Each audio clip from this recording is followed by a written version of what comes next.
pouvez voir ici que les...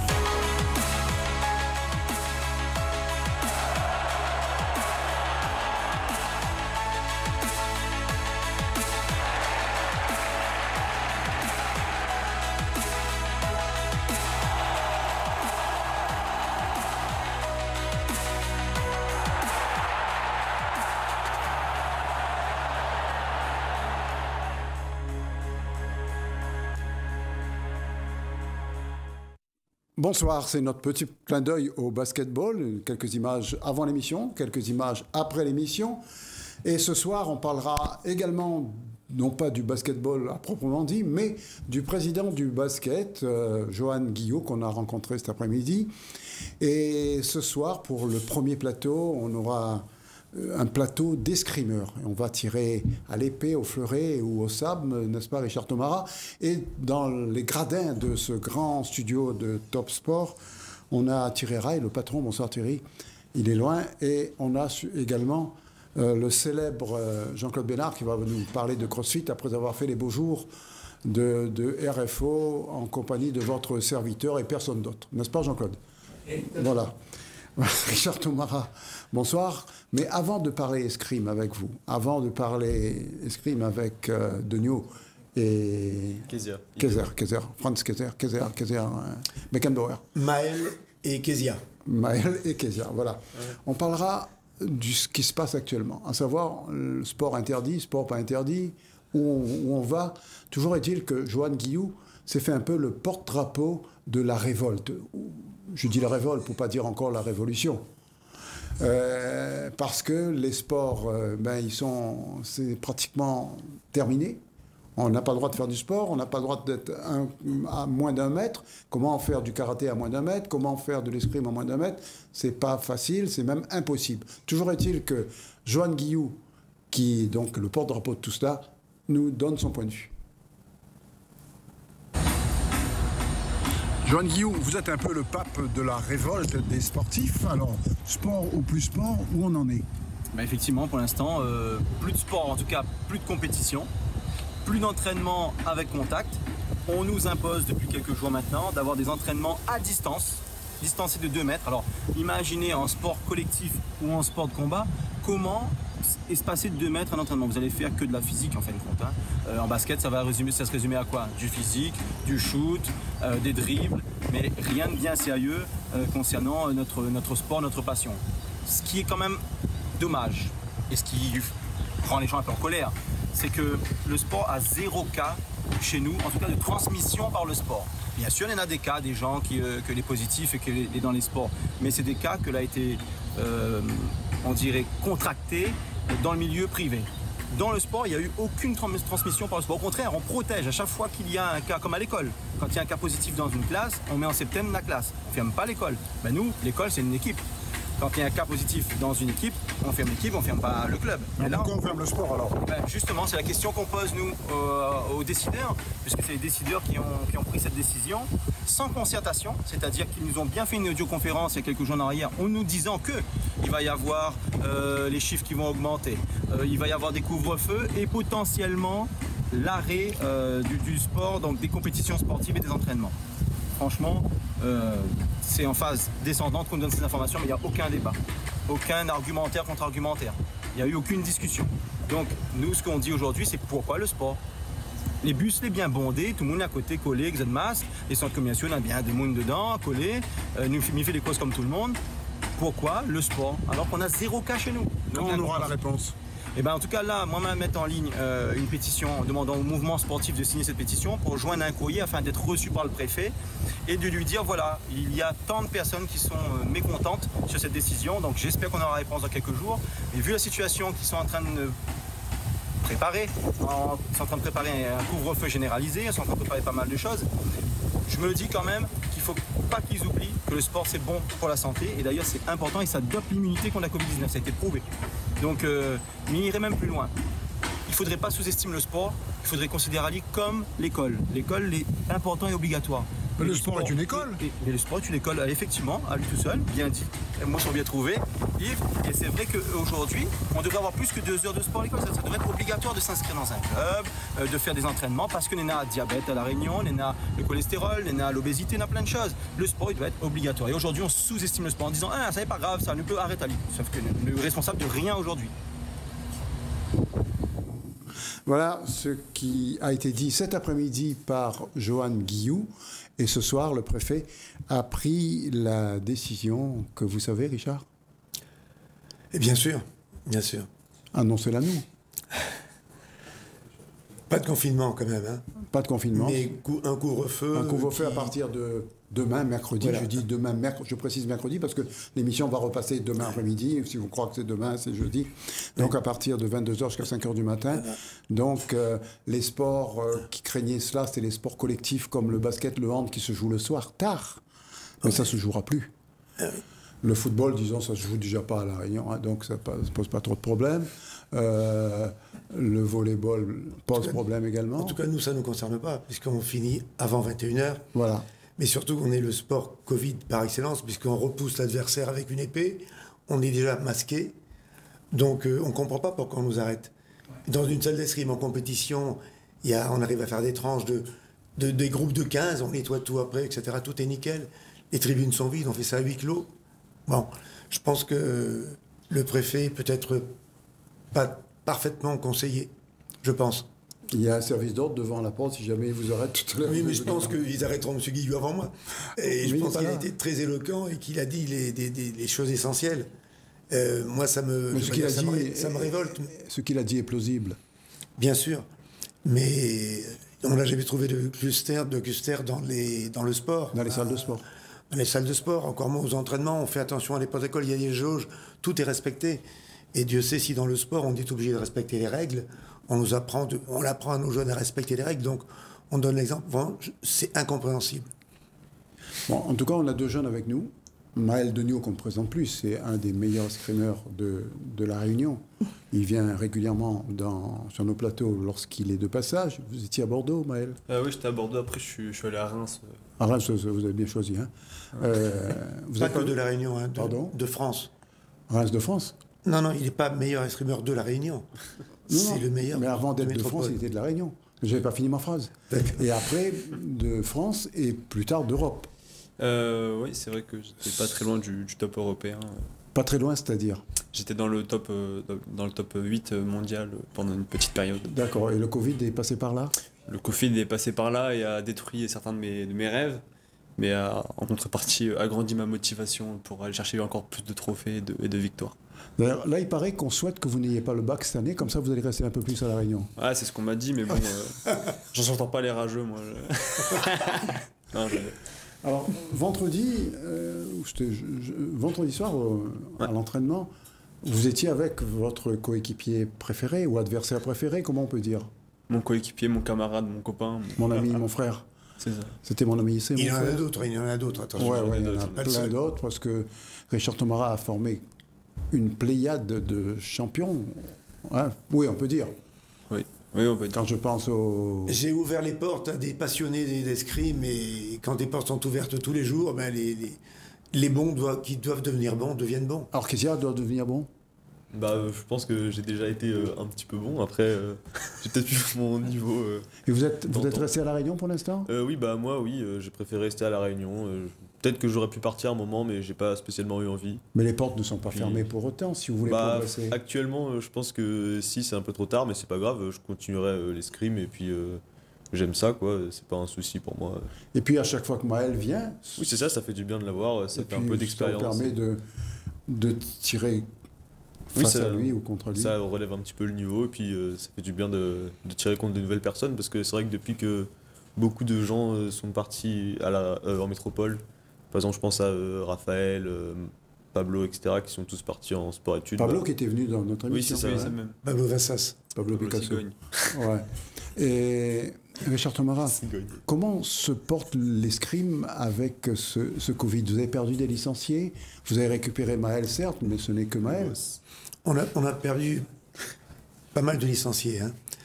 On était au club en fin d'année, d'habitude, on est à 75 licenciés, on était à 35-40. Moitié alors. Ouais. Comment moitié. vous gérez cette pénurie? Comment vous gérez ce vide? Alors, on a, heureusement, par visio, Zoom, sans faire de pub, on a fait du coaching ou fait de l'animation chez les plus jeunes. On a essayé de s'adapter. Mais les tireurs qui aiment s'amuser à l'escrime, à l'arme à la main, n'en ont que faire de mes séances visio. Donc, ils ont préféré arrêter et se mettre à d'autres disciplines différentes. Voilà. Et puis, ça les a... Ils étaient... Bon, c'est des gens qui, n'importe comment, auraient arrêté plus tard. Parce que vous m'avez expliqué, c'était il y a quelques jours, qu'il y a des jeunes qui viennent au scrim pour gagner. À partir du moment où ils ne gagnent pas, où un arbitre a cru bon de les faire perdre, ou a cru bon pour une mauvaise décision, ou une décision qu'ils trouvent mauvaise, eh bien ils arrêtent l'escrime. Vous m'avez pas dit ça? Oui, en parlant des doués. Voilà, mais on parle des doués. Ceux qui réussissent en escrime, ce ne sont pas les doués. Ce sont les persévérants qui ont appris à aimer ce sport et qui le font pour aimer. Maël est un parfait exemple, Kezia aussi. Ben, le Fred Maël qui a arrêté, par exemple. On prend parler des présents. Ils perdaient, mais ils ont travaillé. Et comme ils travaillaient bien à l'école aussi, parce que quand on a 18 de moyenne à l'école, c'est que ça marche bien là-dedans. Et voilà, donc ils arriveront au bout, ils pourront aller beaucoup plus loin. Alors quand on est doué, donc on gagne. Et le jour où on commence à perdre, ou on perd une fois ou deux, on le prend mal. On dit que c'est la faute à l'arbitre. Non, mais on n'est pas fier vis-à-vis du regard des autres. On n'est pas fier et on dit bon. Et si on perd, on dit j'arrête. On dit on met tout ça là-bas. Et puis, ça fait 42 ans que j'enseigne l'escrime. Je peux confirmer cet état de choses-là. J'avais pensé à vous. Alors, vous n'allez pas arrêter. Vous restez à La Réunion. Et vous allez peut-être un jour faire comme Richard, enseigner à La Réunion. Ça, je ne sais pas encore. L'année prochaine, là, je suis en terminale. Du coup, l'année prochaine, si j'ai des études qui me prennent un peu plus de temps, peut-être que j'arrêterai pendant quelques années. Mais en tout cas, j'espère que je continuerai le plus longtemps possible. Vous avez fait d'autres sports par la suite. Non, pas du tout. J'ai essayé, mais vite fait, quoi. Mais non. J'ai commencé vers 7-8 ans et puis j'en ai toujours fait. Maël, à Reims, vous faisiez quoi alors, à part regarder le stade de Reims? Je m'entraînais tous les jours. Préparation physique comme... Au Krebs de Reims? Le Krebs de Reims, ouais. Il y avait un peu tout de l'escrime, préparation physique. Crossfit, ouais. On parlera crossfit avec Jean-Claude Bénard tout à l'heure. Oui, mais du coup... on faisait un peu de tout à Reims. C'était ce qui faisait la force de Reims. Mais du coup, avec le Covid, c'était un peu impacté, parce que du coup, il n'y a pas forcément besoin de s'entraîner, vu qu'il y avait l'un des meilleurs coureurs de demi-fond est Rémois. Oui, mais je sais plus comment il s'appelle, mais oui. C'est pas grave, c'est un mauvais état d'esprit, mais une fois, il a boxé celui qui a terminé deuxième au 5000 mètres avec eux. Mais enfin, on va pas dire son nom. Maël est licencié à Châlons, en Champagne. Oui, mais c'est à côté. Alors donc, il habitait, il a fait une famille d'accueil à Châlons, en Champagne. D'accord, il est licencié à Reims. Licencié à Reims, bien sûr. Voilà. Non, licencié à Châlons-en-Champagne. Voilà, il est en tout cas dans le Champagne. Au Pôle France de Reims. Voilà, écoutez, on va regarder quelques images de votre club, la Buse. La Buse, qui est le plus grand club de La Réunion. À l'épée, oui. À l'épée. Allez, on vous laisse regarder et on laisse Richard, Maël et le Kezia. Non, c'est comme le Kezia. Frank Beckenbauer. Commenter les images. Voilà. Là, les élèves sont sur les ateliers. J'ai 7-8 ateliers contre le mur. Et donc, ils apprennent à toucher, à se placer. Ah, la nouvelle présidente. Je suis nouvelle présidente depuis septembre de l'année dernière. Qu'est-ce qui vous a amené à prendre la suite de Nadia Deveau? Déjà, il n'y avait pas beaucoup qui voulaient prendre la suite parce que c'est une grande responsabilité. Et puis c'est pas facile actuellement. Nadia faisait très bien le travail, mais qu'elle aspirait à autre chose. Par passion pour ce club. Pour l'escrime, pour le club, pour la région. L'escrime. Et puis c'est un club du bas de la rivière, et puis que c'était bien que quelqu'un de Saint-Denis reprenne ce club. Et par les temps qui courent, vous avez perdu des licenciés? Oui, on a perdu au moins 25% de licenciés, oui. Comment faire pour les rattraper? On essaye de faire des actions promotionnelles dans les écoles, auprès des femmes également. Mais avec les nouvelles mesures, on peut faire de l'escrime, on ne peut pas faire de l'escrime? On peut parfaitement faire de l'escrime en respectant toutes les règles sanitaires et les protocoles donnés par la Ligue de la Réunion et la Fédération française d'escrime. Et vous trouvez que c'est faisable? Ouais, regardez, c'est faisable. Oui, c'est faisable, mais est-ce qu'on respecte vraiment là? Si, là j'ai enlevé mon masque pour l'interview, mais on respecte. On a même fait une compétition il y a à peu près 15 jours et c'était un peu, contraignant de respecter les règles, on les a respectées. Quels sont les objectifs de la BUS maintenant que vous avez pris la présidence? Les directives, c'est de garder cet état d'esprit bus quand même, où il y a beaucoup de convivialité dans l'escrime et puis un club ouvert à tout le monde. Tous les petits, les moyens, mais alors donc voilà, pas de distinction, mais également les femmes. Les femmes reviennent. Venir pratiquer, ouais, ce serait pas mal. Maldo, vous voilà de retour? Me voilà de retour, effectivement. Être actuellement étudiant en métropole, ce n'est pas la panacée, non? Non, c'est pas le meilleur plan possible, sachant que on travaille pas beaucoup et que la famille est ici, nous comptons revenir pour profiter, quoi. Alors, vous revenez à La Réunion, vous revenez à la BUS. Quels sont les objectifs pour l'étudiant, pour le sportif maintenant? Pour l'étudiant, c'est de continuer ma terminale ici et puis d'avoir mon bac avec une mention si possible. Et puis pour le sportif, c'est de déjà moi continuer mon projet sportif qui est de toujours m'entraîner plus et être meilleur qu'avant. Mais aussi de pouvoir entraîner le groupe sportif de la BUS afin de les monter au meilleur niveau possible. Entre l'entraînement ici et l'entraînement là où vous étiez, il y a un gros écart? Il y a un gros écart de niveau, mais j'ai compris du coup avec l'expérience de là-bas que c'est pas forcément le niveau qui va faire la qualité de l'entraînement, c'est aussi l'ambiance qu'il y a, l'entraîneur qu'il y a et aussi la cohésion entre les tireurs et l'entraîneur. Vous voulez dire que l'ambiance ici est à nul autre incomparable? C'est ça, ici c'est quand même magique, l'ambiance. La présidente est contente? Je suis content pour la présidente aussi.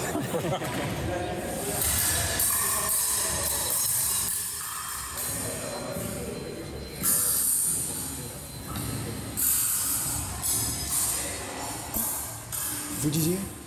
Là c'est Kezia et moi, donc là on me voit moi et en face de moi il y a Kezia et là on va faire un match pour s'entraîner. Voilà, racontez-nous ça. Donc là c'est un peu l'échauffement, donc on y va un peu tranquille. On essaie de bien placer les mouvements, de bien placer les gestes, de respecter la bonne distance. Respecter le protocole. C'est ça aussi le protocole sanitaire effectivement. Protocole, par définition, le jeu de jambes. Voilà, c'est important le jeu de jambes. Ah oui, c'est pour ça que je l'ai filmé. Voilà, c'est ça. Donc là on voit que Kezia a fait une belle attaque qui a touché je crois. Donc, et là c'est le maître Richard Tomara qui est tout de noir vêtu, un peu comme Zorro quoi. C'est ça, c'est le nouveau Zorro. Comme un maître chien. Voilà, ça aussi. Nous faire mordre. Ah ouais. Donc là c'est toujours Kezia et moi qui combattons, croisons le fer afin de s'entraîner toujours Vous plus. êtes les deux seuls à ce niveau pratiquement. Ouais, on a un petit groupe, on est 4 en tout avec nos camarades Hicham et Logan. On s'entraîne tous les 4.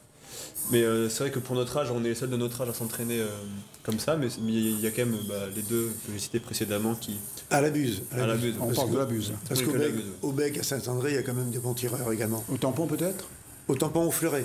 Au fleuret. Pas le pémé à l'épée, il y a des Chaque ville bons a sa tireurs au spécialité Bec. alors.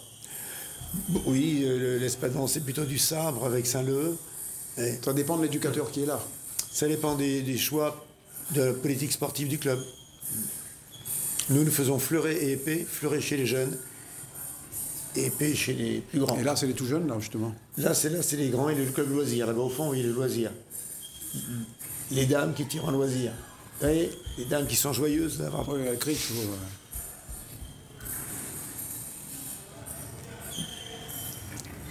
Là, c'est à nouveau le combat. Pourquoi, quand on fait de l'escrime, il y a un bas noir, un bas blanc? Non, c'est la couleur du club. Deux bas de la même couleur, non? C'est-à-dire que c'est pour reconnaître nos tireurs. Le club de la BUS, c'est une chaussette bleue, une blanche. Le tampon, c'est une bleue, gris et rouge. Le CO, c'est les chaussettes noires. Ah, d'accord. Voilà, chaque club, parce qu'on les reconnaît comme ça. D'accord. Non, moi, j'ai l'explication. Voilà. Je dis, Là, vous ne pouvez pas se payer deux chaussettes de la même couleur ou quoi? Là, c'est... Non.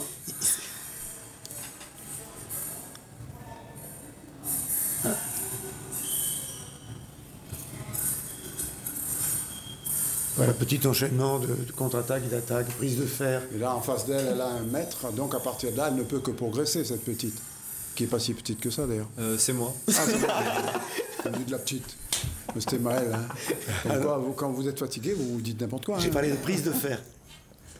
Maël Degnaud, donc, avec Kayser, là, tous les jours entraînement? Toujours à l'entraînement. Non. C'est pas tous les jours, jours, c'est- non. Non.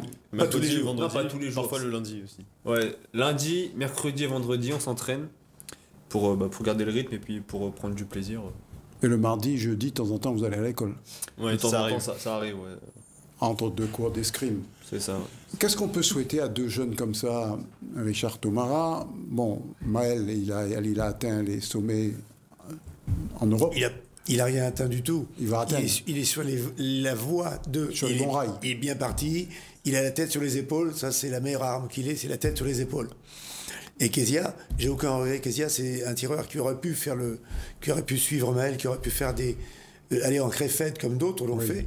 Mais il a fait le choix de rester en famille, de rester avec son club, parce qu'il savait très bien que la priorité serait donnée quelques années après au niveau des études.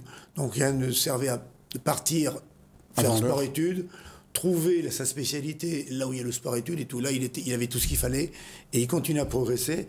Maël a confirmé, en arrivant ici, que le petit groupe de 4 progresse et ce sont des plus jeunes que lui. Et donc, il met un peu la main à la pâte et il m'aide au club maintenant qu'il est là. Et il s'occupe de la condition physique du groupe, ainsi que des filles. On a des jeunes filles qui progressent également en M10, en M15. Non, vraiment, on a tout Si ce vous voulez qu'il faut. parler de la condition physique, vous avez intérêt à rester là pour la deuxième partie du programme. Oui. Parce qu'on a un professeur, un grand champion qui entraîne l'équipe de France de karaté sur le plan physique et qui est un pédagogue hors pair. Moi, je suis allé voir son entraînement. C'était la semaine dernière. Et je peux vous assurer, quand vous êtes là, ben, vous avez envie de rester là pour écouter et pour essayer de mettre en pratique. Vous allez voir tout à l'heure, je suis sûr que vous allez rester là d'ailleurs, parce que le confinement, c'est demain seulement. Hein. Voilà pour la condition physique. Donc restez là. Et puis, Essentiel il y a dans tous les sports. Jean-Claude Bénard également, quand il Essentiel. parlait de CrossFit. Donc il n'y aura que le physique en deuxième partie. La première partie, c'était la technique de l'épée, du fleuret, du sabre. Pas moi, mais oui. Pas vous? Non. Vous, c'est quoi? Moi, c'est l'épée aussi, L'épée, comme bon, Maël, comme voilà, toute la pareil. vie. Voilà. Prochaine compétition. Y aura-t-il encore une compétition prochainement ou il n'y aura plus rien? Elles sont, On fait un tour? elles sont en suspension, elles sont prévues au calendrier, mais elles sont en suspension, on attend. Donc on fait des regroupements, on fait des entraînements qui sont exactement comme les compétitions. Alors pourquoi on ne fait pas les compétitions? Ben parce que le préfet l'a décidé. Mais vous trouvez ça logique? Mais je pense qu'il n'est pas conseillé avec précision et il est obligé en tant que... Moi, j'aimerais pas être à sa place. Vous peut-être, mais moi non. Et prendre des décisions, c'est pas évident. Être responsable c'est pas évident. Non, mais ce que je ne comprends pas, vous ne pouvez pas faire une compétition d'escrime et alors que l'entraînement, c'est exactement la même chose. Et vous avez le droit de vous entraîner? D'ailleurs, on fait plus attention lors des compétitions que lors des entraînements. Les parents sont interdits, etc., etc. Vous m'avez raconté une anecdote où des parents ont été interdits de séjour. Non, Si j'ai bien compris, c'était au tampon, ça. C'est la jauge. Non, c'est Non, dans c'est pas au tampon, compétition. alors. Bon, qu'importe. On a changé d'avis, d'accord. J'ai été effectivement au tampon, effectivement. Bon, mais le tampon a respecté le protocole sanitaire. Et les parents de Saint-Denis n'ont pas pu rentrer alors qu'ils venaient de Saint-Denis. C'est pas ça. C'est une anecdote, je dirais. Voilà. C'est anecdotique. Mais c'est vrai que quand on a la jauge qui nous permet de respecter le protocole, on peut utiliser cette jauge. C'est une autorisation que nous donne. Et non. Même s'il y a une jauge, on est 15 dans une salle de 1000 mètres carrés. On ne peut pas être plus que 15 parce que c'est à huis clos. Ce qu'il faut faire maintenant, si on veut voir de l'escrime, allez voir les entraînements de votre club, du club du Tampon, le club de Sainte-Marie ou ailleurs, quoi. Partout. On s'entraîne correctement, on pratique même dans les écoles. Mais à force de vous entraîner, vous ne serez pas fatigué de ne pas...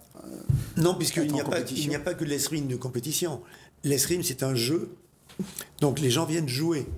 Et ce que le maître d'armes doit inculquer aux jeunes, c'est de venir s'amuser. Pas de venir être champion. Comment il s'appelle le maître, là? S'amuser. Non, le nom du maître. Le nom du maître. Non, il n'y a pas un... Non, je croyais qu'il y avait un sage là-dedans. J'ai compris le maître Amoudou. Voilà, le maître d'armes. D'accord. Non, le maître d'armes est là pour apprendre aux jeunes à s'amuser. Et si on arrive à leur demander de venir s'amuser, ils viennent d'eux-mêmes, mais ils seront forcément très bons plus tard. Très bons par rapport à leur qualité physique et mentale. Dernière question qu'on va poser à Maël. Alors, entraînement tous les jours, vous n'êtes pas fatigué de vous entraîner pour rien? Bah, c'est sûr que c'est toujours un peu compliqué de s'entraîner, sachant qu'il n'y a pas d'échéance dans les prochains jours. Ouais, dans les prochains jours, prochains mois. C'est toujours un peu plus dur, mais bon, il faut pas oublier qu'à la base, chaque sport est un loisir, je pense, et qu'il faut toujours prendre du plaisir, que c'est ça la clé de la réussite et même de la progression.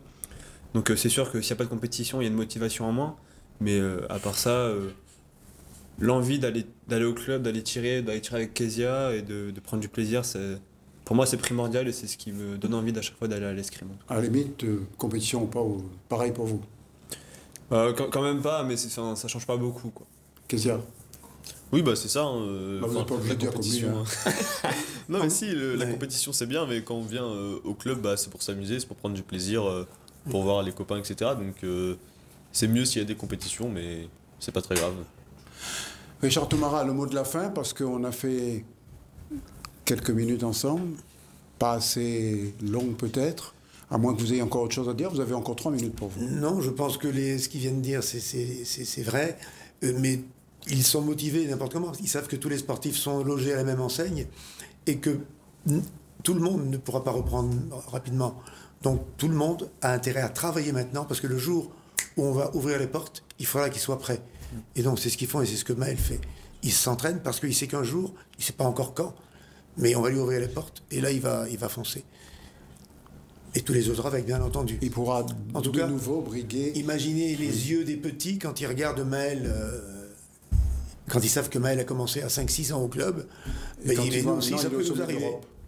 Voilà. Et il faut dire que Maël se donne beaucoup naturellement, il rentre au club, il est chez lui et on sent qu'il partage, qu'il aime son club. Et ça, c'est énorme pour un club. Ce que je vous propose, c'est pendant que les caméras seront braquées sur moi, vous allez vous éclipser, et vous pouvez commencer d'ailleurs, et à partir de là, écoutez religieusement ce que va dire les prochains invités. Les prochains invités, c'est bien sûr Jean-Claude Bénard, qu'on ne présente plus. Le prochain invité, c'est Clément Payette. Et puis, bien sûr, l'invité, j'allais dire presque principal, que Clément Payette va nous présenter. Clément Payette qui va nous présenter parce que c'est quand même pas n'importe qui, l'entraîneur physique des équipes de France. Il nous avait parlé de CrossFit dans son petit tour de chauffe de la semaine dernière. Et on peut dire que cet invité, Clément Payette, est quelqu'un que vous avez fait venir à La Réunion, vous et votre équipe. Alors, oui, on s'est associé à deux clubs de deux disciplines totalement différentes. Stéphane Uriac, qui a plus un aspect MMA, et il est plus dans le sud de l'île, qui avait déjà fait venir Nicolas il y a 2 ans de ça. Nicolas Hod. Nicolas Hod. Dans le cadre d'une formation également. Et puis cette année, on a décidé de le faire venir de nouveau, parce qu'en fait, moi j'ai eu la chance, je vous le présenterai juste après. Oui, on a le temps, on a une demi-heure avec lui. Hein. J'ai eu la chance d'être suivi par Nicolas. Il a suivi toute la partie de ma préparation physique en 2019, quand je suis parti faire les championnats d'Europe de karaté Kyokushinkai. Vous avez gagné ou perdu? J'ai fait 3e aux Europes en 2019. C'était plutôt un bon résultat. C'est pas mal. Après une longue convalescence pour moi. Mais ouais, 3e aux Europes avec un niveau super relevé, avec les pays de l'Est qui sont toujours extrêmement forts. Et puis, donc moi j'avais sollicité Nicolas, parce qu'on était en contact par les réseaux sociaux, etc. Il m'a suivi depuis Paris, donc il m'a fait un programme de préparation depuis la métropole, avec un suivi au jour le jour. Et donc, fort de cette expérience, j'ai dit je ne peux pas en bénéficier seul. Et avec Stéphane, on a décidé de le faire venir. Donc moi j'ai fait venir au club la semaine dernière, pour qu'il puisse partager sa vision des choses, parce que c'est ce qui m'a beaucoup plu dans son approche en fait. C'est l'approche de la préparation physique comme très peu de préparateurs l'abordent. Et c'est pour ça que je m'étais orienté vers lui. Il faut reconnaître qu'on est subjugué quand on l'écoute. Ouais, pas seulement quand on l'écoute, parce que quand on sait, quand on connaît les personnes qu'il a en charge, notamment l'équipe de France de karaté entre autres, mais il a aussi l'équipe de France d'escrime. C'est pour ça que Richard Toumara, une partie de l'équipe de France. Non, j'ai pas l'équipe maintenant, Nicolas. Bonjour. Bonjour, bonsoir. Enchanté. Bonsoir Jean-Claude. Hein. Bonsoir. Mais tout le monde ne présente plus Jean-Claude Bénard, célèbre présentateur devant l'éternel. Alors très content d'être ici. Je me suis occupé de l'équipe de France de karaté il y a quelques années. Je m'en occupe plus. On est au Crêpes Île-de-France où on a l'équipe de France d'escrime. Je ne m'en occupe pas, mais ils sont là avec nous. Oui, vous les voyez au petit déjeuner. Voilà, on les voit au petit déjeuner globalement. Et là, par contre, je m'occupe de toute la préparation physique et de la nutrition du MMA Factory, qui est le plus gros club de MMA de France, un des plus gros d'Europe. Et donc, on a notamment Cyril Gane qui va effectuer un combat à l'UFC en main event ce week-end contre le numéro 3 mondial. Il a des chances? Plus que des chances il est favori. Il est favori. Grâce à vous. Entre autres. On y contribue. On reviendra à ce que vous avez fait. Moi, franchement, j'ai beaucoup aimé ce que j'ai vu. La preuve, j'étais là, je voulais plus partir. Je voulais plus partir, j'ai dit non, on va l'inviter. Et les téléspectateurs pourront profiter de ça. Vous avez parlé de CrossFit. Là, je vous présente Jean-Claude Bénard, qui était un des présentateurs vedettes de la télé à La Réunion et qui est toujours une vedette. Jean-Claude Bénard, vous avez monté, on peut dire, par l'intermédiaire de votre fils et de vous-même, pour les capitaux du moins, un club de CrossFit. CrossFit qui n'était pas du tout connu à La Réunion.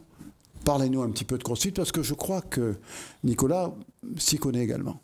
Oui, la boxe, hein, en quelque sorte, le lieu se trouve à Saint-Paul-Ville. La boxe, l'endroit, quoi, hein, le boxe. La boxe, c'est l'endroit où on pratique le CrossFit. D'accord. Hein, mais il faut faire attention parce qu'à l'intérieur aussi, des fois, on fait des sauts sur une boxe.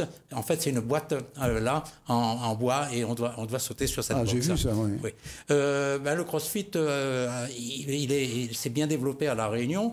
À Saint-Paul-Ville, c'était la première fois qu'on avait une salle de CrossFit en ville de Saint-Paul. Hein, c'est juste dans la rue Saint-Louis, à côté du temple Malabar. Là.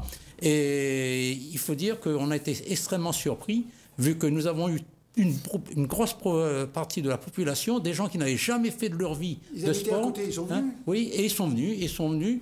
Alors, bien entendu, on a fêté le premier anniversaire au mois de décembre, c'était le 18, vous y étiez. Nous étions là, on va regarder ce premier anniversaire. Voilà, d'accord. On n'a pas eu de gâteau, mais on a eu plein de choses. On regarde cette compétition, cet anniversaire de CrossFit avec Jean-Claude Bénard. Voilà, et là on s'aperçoit que... On vous laisse raconter. Il y a pas mal de gens, quel que soit l'âge, quel que soit le gabarit, qui se dirigent vers le CrossFit. Beaucoup de filles votre aussi. Fils qui est quand même un bon animateur là-dedans. Il a fait, il a passé pratiquement tous ses examens en métropole. Il était à Bordeaux et il a fréquenté des champions, Jolivet, avec qui il a fait pas mal d'entraînements. Pierre-Yves Jolivet c'est Alexandre Jolivet qui était qui a terminé d'ailleurs souvent champion du monde aux Games aux États-Unis. Alors ça a été étonnant parce qu'on a eu un développement, et ce malgré le Covid. On a passé une année extrêmement difficile.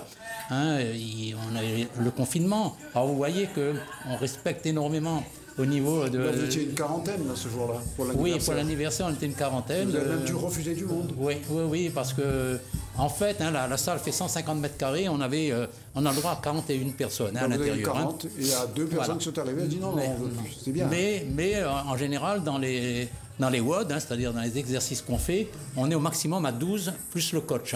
Donc ça fait 13 personnes, c'est pour ça que vous voyez les bandes oranges par terre, c'est lié au Covid, de telle manière que chaque personne ait minimum 4 mètres carrés à lui tout seul pour faire ses exercices.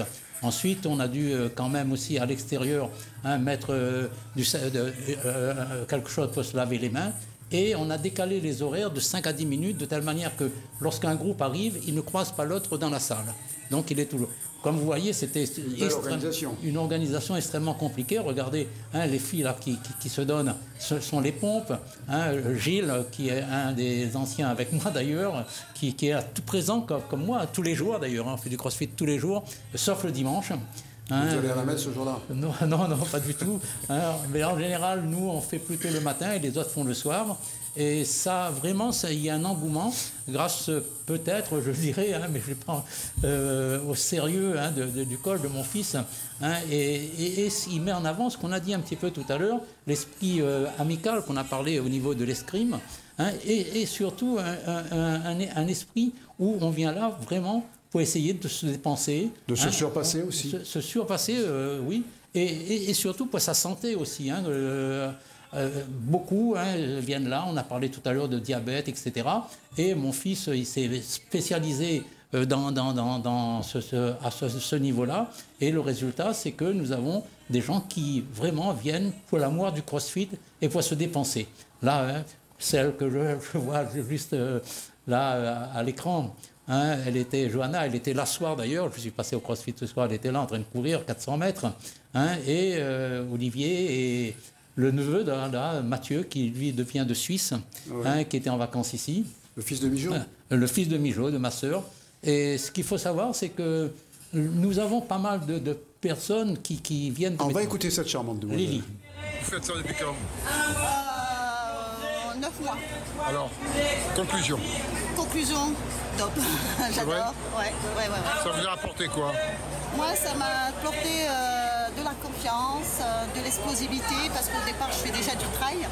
Et en faisant ça, et ben, ça m'aide beaucoup pour le trail. Quoi. Ça complète? Énormément. Alors maintenant, vous préférez le trail ou le crossfit? Je cherche les deux. Vous allez trouver?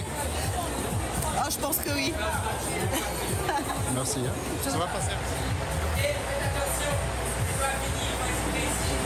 Et elle a vraiment posé le CrossFit en ce moment. J'ai l'impression. Un bel arbre de Noël aussi, parce que pour votre premier anniversaire, voilà, on a fêté Noël en même temps. Oui, parce que c'est très proche, hein, étant donné que la salle a été ouverte le 18 décembre 2019. Alors on a juste après la fête du 20 décembre, mais juste après Noël. Donc c'est très bien placé. Malheureusement, comme je l'ai dit tout à l'heure, hein, il faut, avec le Covid, ça ralentit pas mal. On parlait de compétition tout à l'heure, il n'y a pas de compétition à La Réunion, mais pour ceux qui connaissent le CrossFit, il y a quand même ce qu'on appelle les... on peut partir aux Games aux États-Unis, donc vous avez les Open et c'est en ligne, c'est-à-dire vous prenez vos résultats, c'est envoyé en ligne, et là vous êtes comparé par rapport tout d'abord à l'Afrique, ensuite à la France, à l'Europe, et ensuite au mondial. J'y ai participé, moi, mais dans ma catégorie d'âge, et j'ai participé en scale, c'est-à-dire en débutant. Et j'étais très heureux parce qu'au niveau national, j'avais terminé deuxième. Deuxième national, Jean-Claude? Deuxième, mais dans ma catégorie d'âge. Ah oui, bien sûr. Et j'étais très heureux. 85 ans, quoi. Ouais.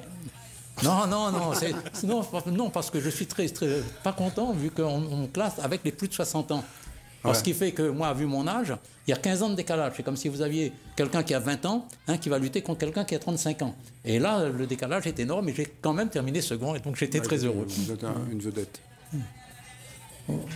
Voilà, vous voyez le sérieux qu'il y a, l'engouement. Vous avez de plus en plus d'adhérents ou le Covid a mis un frein à tout ça? Le Covid avait mis un frein assez important.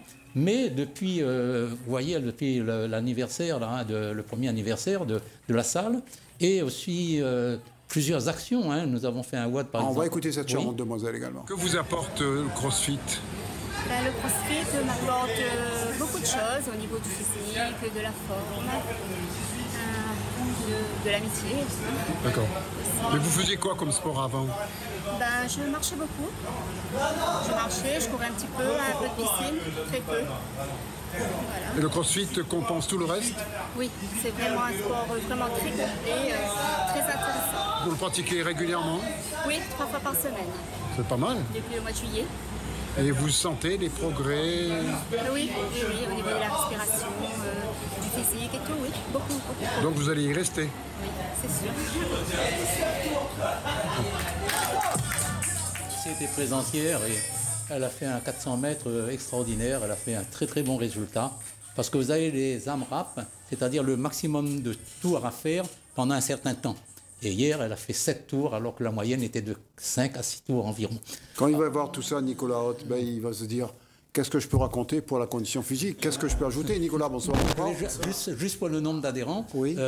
Bien entendu, le Covid avait quand même bloqué un petit peu. C'est logique. Nous avons fait pas mal d'actions, notamment, c'était au port de Saint-Gilles. Vous étiez invité il y a une quinzaine de jours. Il y avait 40 personnes dans un cadre magnifique. Et ça fait boum. Et cette année, honnêtement, ça démarre très fort et très bien. On vous suivra, Jean-Claude, vous le savez bien. Nicolas, nous, on a été subjugués, je vous le répète, par la pédagogie que vous avez développée au cours de cette séance au dojo Chaniat, c'est ça? Au club Kim Dao, donc avec Cédric Berfroy et Natacha Randrante. Natacha Randrante, qui est une des meilleures arbitres d'Europe, ça? De France et au niveau international, ouais, aussi. Oui, Toujours est-il que On va regarder tout de suite les images de ce que nous a proposé Nicolas. Nicolas, donc vous êtes un des coachs les plus réputés sur le plan français, européen sans doute, et vous entraînez donc pas mal d'équipes. C'est ça, beaucoup spécialisé sur la préparation physique des sports de combat et l'entraînement du MMA. Voilà, on va regarder ce que vous avez proposé à vos élèves réunionnais et on regarde ça. Je vous laisse commenter, à moins que ce soit Clément qui le fasse. On va écouter Nicolas. Comme ça. Je commente ? Vous pouvez. La première chose, c'était de se dire que, ok, on vient du CREPS Île-de-France ou d'autres structures de haut niveau, et que quand on est dans un dojo comme ça, la plupart des dojos qu'on a en France, hein, on n'a pas forcément autant de moyens que dans ces structures de haut niveau. Donc la première question à se poser, c'était comment on peut adapter un entraînement pour renforcer les qualités musculaires, de force, de puissance, d'endurance spécifique au combat, avec peu de moyens. Et donc l'idée, c'était de centrer tout sur, au départ, on a vu tout simplement déjà comment exécuter les exercices, hein, un petit peu comme on fait en CrossFit, quoi. L'exécution des exercices, les facteurs limitants, est-ce que la souplesse de la cheville, la souplesse du genou, la souplesse de la hanche limite ma posture sur cet exercice. Donc déjà, travailler sur une bonne exécution technique, et puis ensuite comprendre que la méthode précède l'exercice. La méthode dicte l'adaptation, et non pas l'exercice. C'est-à-dire que sur un même exercice, je peux avoir une adaptation qui va être de la force maximale, qui va être de l'endurance, qui va être de la puissance, selon le temps de travail et selon le temps de repos. J'ai retenu que vous avez dit, pour faire des progrès, pour se muscler, il faut aller jusqu'à l'échec. Alors pour ceux qui n'ont pas compris, l'échec, c'est quand vous ne pouvez plus rien faire, c'est là qu'il faut faire. C'est ça ? Si on parle d'hypertrophie, par exemple, d'augmentation du volume musculaire, on doit aller le plus proche possible de l'échec pour créer un stimulus qui est suffisamment important. Sinon, je fais des mouvements dans l'air comme ça, et puis je peux faire de l'endurance, je peux faire plein d'autres choses, mais la croissance musculaire, l'hypertrophie, il faut aller à l'échec, ou proche de l'échec. Une salle fort agréable, Clément. Une belle salle. Oui, moi j'y suis retourné il y a à peu près 3-4 ans. C'était la salle où j'ai fait mes débuts en karaté Kyokushinkai il y a environ une vingtaine d'années maintenant. Je connais des dojos successifs, et puis j'y suis retourné parce que a besoin d'un encadrement qui me convenait. Et là, on voit ces exercices que le coach a enseignés. La bonne façon d'exécuter des pompes, c'est l'exercice peut-être le plus pratiqué dans toutes les salles de sport du monde, les pompes, les squats, toute forme de tirage. Et il n'y a pas un moment où on s'arrête pour dire mais comment on effectue ce mouvement ? Et on réunit tout le monde, faites des pompes, 10 pompes, 100 pompes, etc. Donc on apprend un mauvais mouvement qu'on répète en continu, au lieu de poser la base, de dire ok, concrètement une pompe c'est quoi ? C'est une planche, et ensuite c'est une pression de mes bras pour me soulever du sol. Et si on le travaille bien dès le début, on a une bonne base, et pour le reste de sa vie, on peut bien travailler, développer les muscles qu'on souhaite travailler, ne pas avoir de douleur, pareil pour les fentes, pareil pour... Va bien, là. Donc reposer des bases, ouais, déjà, en termes d'exercice, et puis ensuite en termes de méthode, comprendre ce qu'on fait. Donc là, on était sur un exercice de tirage horizontal. Parce qu'on décompose les mouvements, hein, en fonction de l'escrime, les sports de combat de manière globale, on est sur un plan horizontal. Si on parle d'haltérophilie comme on fait en CrossFit, on est plutôt sur un plan vertical. Si on parle de volley, moi je m'occupe de certaines équipes de volley, on est plus sur le plan vertical. Donc c'est générer de l'énergie, mais comment je génère mon énergie ? Est-ce que je la génère vers le haut, ou est-ce que je la génère vers l'avant pour transpercer un adversaire ou pour venir toucher en escrime, etc., etc. Vous avez fait ce stage, ou du moins vous avez donné ce cours la semaine dernière. Quel est votre programme à La Réunion ? Est-ce que d'autres clubs peuvent faire appel à vous, en payant Clément, bien sûr ? En me payant, peut-être pas. Ça, c'est à voir directement avec monsieur Nicolas. C'est vrai. Alors, on avait en fait dispensé votre savoir un peu partout. C'est ça, c'est ce qu'on a fait grâce à Clément et grâce à Stéphane de Perform ES. J'ai donné une série de 5 stages sur la semaine dernière, et dont le plus gros, c'était les 2 jours le week-end où on a étudié, nous, ce qu'on appelle le fight camp, le camp d'entraînement précédent un combat, et on était dans les détails des différentes phases du camp d'entraînement, comment affûter pour les sports de combat, quelle qualité physique développer, etc. Et ça s'est passé. On était au tampon. Au tampon, samedi, dimanche, au collège Marthe Robin, puisque Stéphane, avec qui on a organisé ce stage, est professeur de PS là-bas. Il donne ses cours d'MMA également dans la salle dans laquelle Nicolas a dispensé la formation, samedi et dimanche, 2 journées pleines. Et comment les gens ont été conviés à cela? Alors, par réseau? Ouais, tout simplement, on a utilisé les réseaux. Après, ce qu'il faut savoir, c'est que ça fait un an qu'on travaille sur ce stage, sur l'avenue de Nicolas. Il était prévu au mois d'avril 2020, initialement, avec les différentes contraintes, etc. On a reporté d'1 an cette formation. Donc, on avait déjà, en fait, dans les différents milieux, que ce soit Stéphane ou moi, des personnes qui avaient déjà assisté à la première formation que tu avais faite, que Nicolas avait faite il y a 2 ans. J'ai fait une formation de 5 jours à l'époque. J'étais venu pour 5. Ici. On avait fait 5 jours de formation ici. Mais un gars comme Nicolas, il ne faut pas le lâcher, non? Pourquoi comme je dis toujours, il faut savoir s'entourer des bonnes personnes.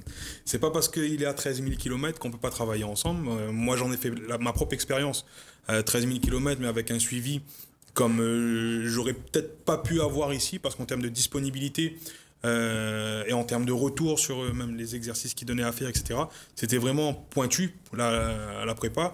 Il m'a fait un programme de 6 semaines de prépa vraiment spécifique à ce que moi je préparais. Et comme je l'ai dit mercredi soir, comme je l'ai dit à mon retour des championnats d'Europe, j'ai jamais été, même après 20 ans de pratique, 20 ans d'entraînement, j'ai fait plusieurs grosses compétitions, en aussi bonne condition physique qu'après avoir suivi ces 6 semaines de préparation. Je ne dis pas que c'était mal fait avant, c'était plus adapté à ce que moi je préparais en tout cas.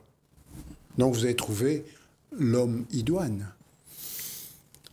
Si des mecs comme des grands noms comme Francis Ngannou, Cyril Gane, qui combattent à l'UFC, qui est la plus grosse organisation mondiale d'MMA, ont Nicolas avec eux, à mon avis, c'est pas innocent. D'accord. Et quand vous êtes avec ces garçons qui sont les meilleurs du monde, comment vous dispensez votre savoir? Alors là, sur le MMA Factory, comme on a beaucoup de combattants professionnels, il y a un rôle... On a un staff en réalité. On a un staff avec plusieurs kinés, avec plusieurs préparateurs physiques. Et donc, l'un des rôles que j'ai eu au MMA Factory par rapport à ça, ça a été de diviser le travail entre chaque préparateur physique. D'harmoniser le travail, de le diviser, de faire en sorte que chaque préparateur physique n'ait que 1 ou 2 combattants à s'occuper pour qu'ils puissent fournir le travail le plus individualisé possible. C'est une des fonctions. Ensuite, on a essayé de mettre en place des schémas, des systèmes, et de revenir ensemble sur les systèmes pour dire, voilà, du côté de ton combattant, comment ça s'est passé, du côté de lui, comment ça s'est passé. Est-ce que ça, c'est une préférence individuelle, ou est-ce que de manière générale, quand on prépare le mec de cette façon-là, il est plus en forme le jour du combat? Et l'idée, c'est de se servir de tous ces combattants pros qu'on a pour avoir des retours en permanence, en fait, et pouvoir améliorer le système, améliorer par rapport à une personne, par rapport à Clément, mais améliorer de manière générale aussi, enlever les potentielles erreurs qu'on peut faire dans une préparation. Jean-Claude Bénard, vous qui êtes le patron, un des patrons du CrossFit à Saint-Paul, vous auriez un garçon comme ça, comme préparateur physique, ça vous coûtera très cher, certes, mais... C'est très bien, d'autant plus que j'ai regardé les images et on a retrouvé pratiquement tout ce qu'on fait au CrossFit. La base est la même. Avec le kettlebell, il parlait de soulever de terre, nous on appelle ça le deadlift. Il a les lunges, c'est-à-dire les fentes. Ensuite les squats, qui c'est pratiquement la base au CrossFit, le squat.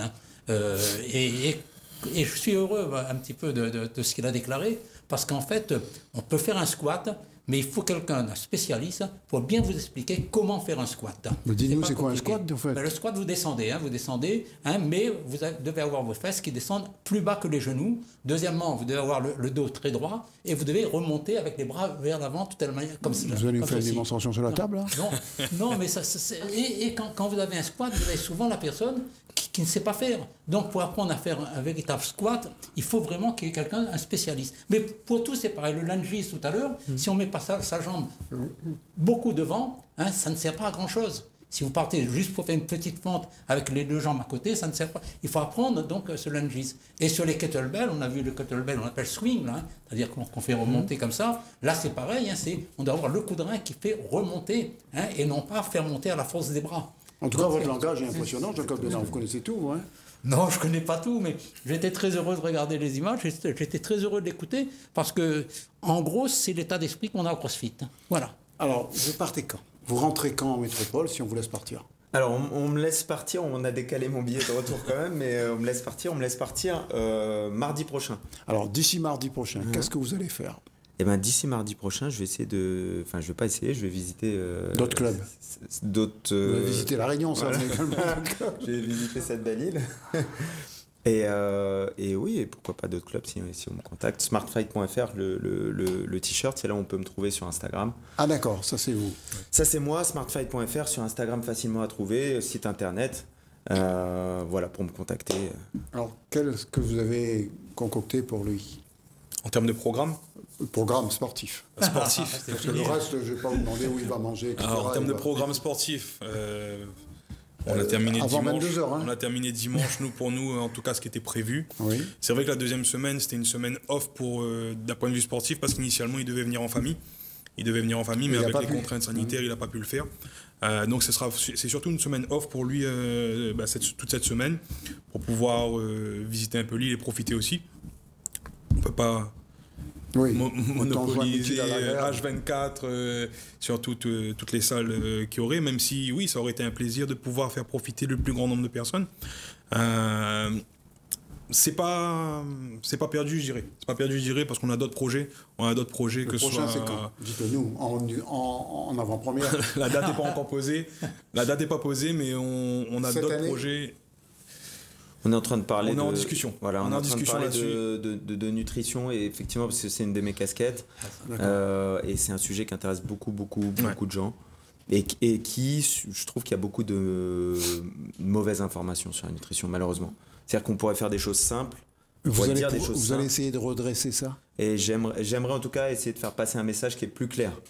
Là où on fait un message qui est extrêmement confus, et qui n'est pas hiérarchisé. C'est-à-dire qu'il y a des choses qui ont de l'importance, il y en a des choses qui en ont moins, mais on ne hiérarchise pas, on ne montre pas ce qui a beaucoup d'importance qu'on a moins. Donc c'est ce que, si j'arrive à faire passer ce message-là... La nutrition à La Réunion est un autre problème.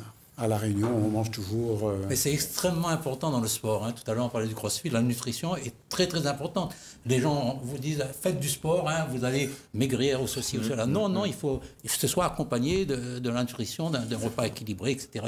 C'est très d'abord important. La nutrition. Si on veut améliorer sa composition corporelle, c'est d'abord la nutrition. Et le sport, il faut en faire. Et c'est quoi la base de la nutrition? La base de la nutrition, c'est de comprendre qu'il y a une balance calorique. Une balance calorique, c'est combien d'énergie je dépense, combien d'énergie j'absorbe.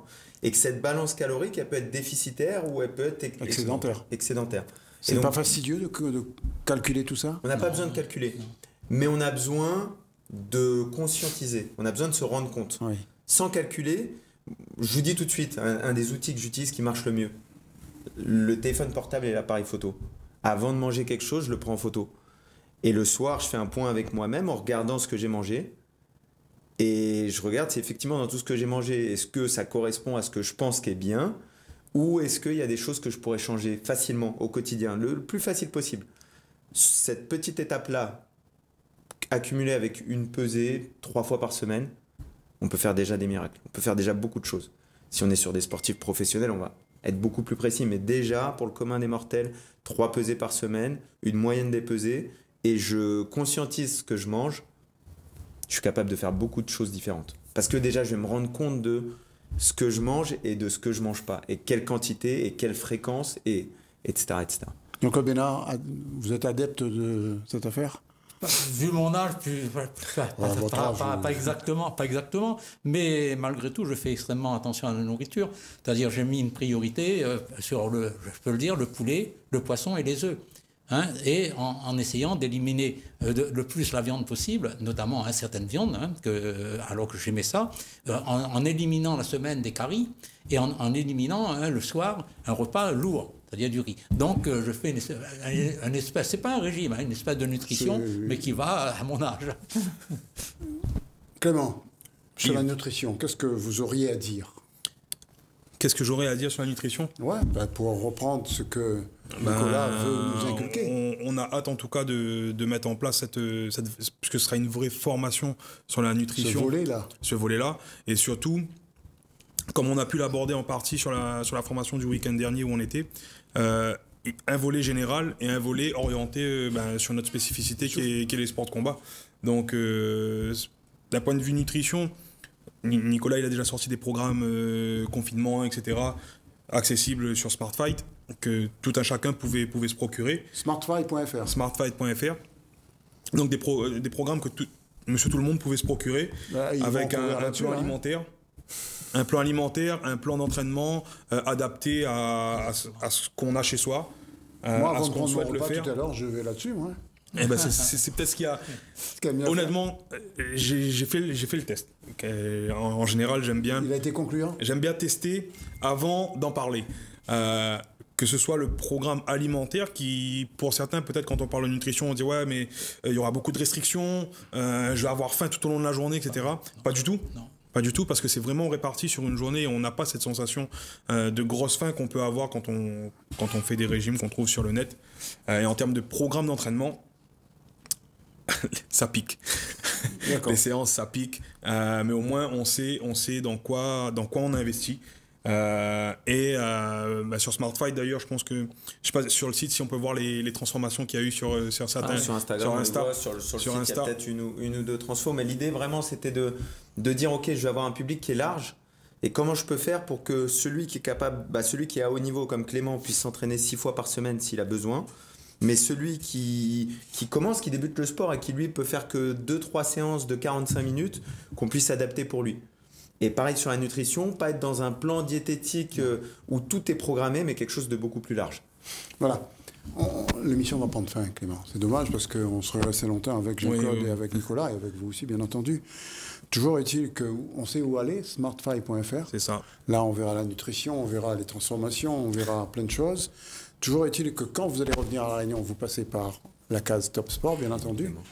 Et nous, on aimerait bien qu'ils reviennent souvent, essayer d'économiser un peu. Ce que je voulais lui dire aussi, quand il revient à La Réunion, il peut passer à la salle de CrossFit. On peut s'organiser, etc. Surtout que Sweet Paradise, Sweet Paradise, ça me parle parce que j'ai un ami très proche même qui vient chez vous de temps en temps, qui a Daoud. On s'est entraîné ensemble ce matin encore. Et Daoud qui a fait la formation il y a 2 ans avec Nicolas. Vous êtes parents, vous êtes famille. Non, exactement. Donc voilà, oui, non, mais on peut. Problème. Avec les réseaux, les contacts se font facilement. On peut rentrer en Nicolas, contact, Daoud, Jean-Claude et Clément, en attendant. Et Yves pour le financement, comme ça, il va nous aider. Bien entendu. Et surtout qu'il est partenaire. On remet cette émission-là pour demain à 15h et vendredi à 13h. Et on termine par des images de basket, bien entendu. Merci, Johan Guillot. Vous pouvez voir ici.